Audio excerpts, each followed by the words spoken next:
2013 is the year of meta art in every which way.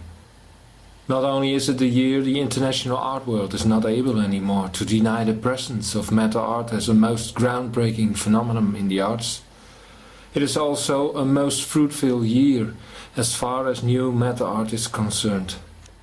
Started with a relatively simple metamorphosis, 2013 gave birth to a whole range of new meta paintings, of which Into the Wild probably is the most intriguing.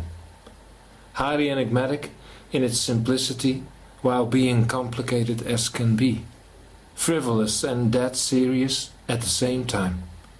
A meta painting of the same level as highlights like Inside, Who is Afraid of Marianne Schuit, Atlantis and Night Watch.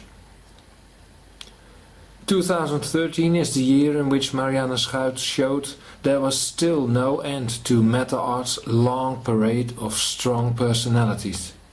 Fresh and bright, enigmatic and challenging, seemingly just paintings, but in the end something incredibly more complex. Something more challenging to our eyes than anything they have ever seen.